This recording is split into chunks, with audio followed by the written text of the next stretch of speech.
हिंदू धर्म में एकादशी का बहुत अधिक महत्व होता है। हर माह में 2 बार एकादशी पड़ती है, एक कृष्ण पक्ष में और एक शुक्ल पक्ष में।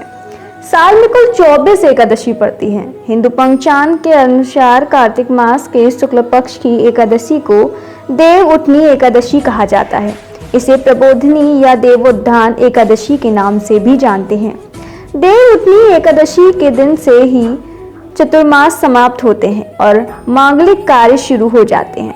शास्त्रों के अनुसार देव उठनी एकादशी के दिन ही सृष्टि के पालनहार भगवान विष्णु 4 महीने बाद योग निद्रा से जागते हैं और पुनः सृष्टि का कार्यभार संभालते हैं। इस दिन भगवान शालिग्राम और माता तुलसी का विवाह कराया गया था। देव उठनी एकादशी की एक कथा आज के इस एपिसोड में हम आपको बताते हैं। इसके साथ यह भी बताएंगे कि इस दिन आप क्या करें जिससे आपको लाभ होगा। एक राजा के सामान्य में सभी लोग एकादशी का व्रत रखते हैं।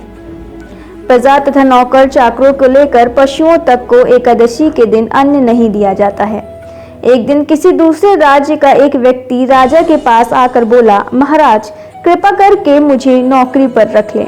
तब राजा ने उसके सामने एक शर्त रखी, ठीक है रख लेते हैं, किंतु रोज तुम्हें खाने को सब कुछ मिलेगा पर एकादशी को अन्न नहीं मिलेगा। उस व्यक्ति ने उस समय हाँ कर ली, पर एकादशी के दिन जब उसे फलाहार का सामान दिया गया तो वह राजा के सामने जाकर गिड़गिड़ाने लगा, महाराज इससे मेरा पेट नहीं भरेगा, मैं भूखा ही मर जाऊंगा, मुझे अन्न दे दो। राजा ने उसे शर्त की बात यह दिलाई पर वह अन्न छोड़ने को राजी नहीं हुआ। तब राजा ने उसे आटा, दाल, चावल आदि दिए। वह नित्य की तरह नदी पर पहुंचा और स्नान कर भोजन पकाने लगा। जब भोजन बन गया तो वह भगवान को बुलाने लगा, आओ भगवान भोजन तैयार है। उसके बुलाने पर पीतांबर धारण किए भगवान चतुर्भुज रूप में आ पहुंचे और प्रेम से उसके साथ भोजन करने लगे। भोजन करके भगवान अंतर्धान हो गए और वह अपने काम पर चला गया। 15 दिन बाद अगली एकादशी को वह राजा से कहने लगा कि महाराज मुझे दुगना सामान दीजिए। उस दिन तो मैं भूखा ही रह गया। राजा ने कारण पूछा तो उसने बताया कि हमारे साथ भगवान भी खाते हैं, इसलिए हम दोनों के लिए ये सामान पूरा नहीं होता। यह सुनकर राजा को बड़ा आश्चर्य हुआ। वह बोला, मैं नहीं मान सकता कि भगवान तुम्हारे साथ खाते हैं। मैं तो इतना व्रत रखता हूँ, पूजा करता हूँ, पर भगवान ने मुझे कभी दर्शन नहीं दिए। राजा की बात सुनकर वह बोला, महाराज यदि विश्वास न हो तो साथ चलकर देख ले। राजा एक पेड़ के पीछे छिपकर बैठ गया। उस व्यक्ति ने भोजन बनाया तथा भगवान को शाम तक पुकारता रहा, परंतु भगवान न आए। अंत में उसने कहा, हे भगवान यदि आप नहीं आए तो मैं नदी में कूदकर प्राण त्याग दूंगा। लेकिन भगवान नहीं आए। तब वह प्राण त्यागने के उद्देश्य से नदी की तरफ बढ़ा। प्राण त्यागने का उसका दृढ़ इरादा जान शीघ्र ही भगवान ने प्रकट होकर उसे रोक लिया और साथ बैठकर भोजन करने लगे। खा पी कर उसे अपने विमान में बिठाकर अपने धाम ले गए। यह देख राजा ने सोचा कि व्रत उपवास से तब तक कोई फायदा नहीं होता जब तक मन शुद्ध ना हो। इससे राजा को ज्ञान मिला। वह भी मन से व्रत उपवास करने लगा और अंत में स्वर्ग को प्राप्त हुआ।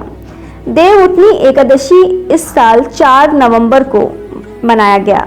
इस दिन कुछ कार्य आपको नहीं करने चाहिए। शास्त्रों के अनुसार देव उठनी एकादशी के दिन तुलसी के पत्तों को नहीं तोड़ना चाहिए। आइए हम आपको बताते हैं कि आपको इस दिन क्या करना चाहिए और क्या करने से आपके जीवन में शुभता आती है। देव उठनी एकादशी के दिन प्रभु शालिग्राम और माता तुलसी का विवाह कराया जाता है। ऐसे में इस दिन तुलसी के पत्तों को तोड़ने की मनाही होती है। एकादशी के दिन सात्विक भोजन करना चाहिए। अगर आप व्रत नहीं रख सकते हैं तो इस दिन साधारण भोजन करना चाहिए। इस दिन मांस, मंदिरा आदि का सेवन नहीं करना चाहिए। एकादशी के दिन चावल का सेवन नहीं करना चाहिए। मान्यता है कि चावल का सेवन करने से व्यक्ति अगले जन्म में रेंगने वाले जीव की योनि में पाता है। एकादशी तिथि के दिन वाद विवाद से बचना चाहिए। इस दिन लड़ाई झगड़ा करने से माँ लक्ष्मी नाराज हो सकती हैं। एकादशी तिथि के दिन किसी को अपमान नहीं करना चाहिए। मान्यता है कि ऐसा करने से माँ लक्ष्मी रुष्ट होती हैं। एकादशी के दिन दान करना उत्तम माना जाता है। एकादशी के दिन संभव हो तो गंगा स्नान करना चाहिए। विवाह संबंधी बाधाओं को दूर करने के लिए एकादशी के दिन केसर, केला या हल्दी का दान करना चाहिए। एकादशी का उपवास रखने से धन, मान, सम्मान और संतान सुख के साथ मनोवांछित फल की प्राप्ति होने की मान्यता है। कहा जाता है कि एकादशी का व्रत रखने से पूर्वजों को मोक्ष की प्राप्ति होती है।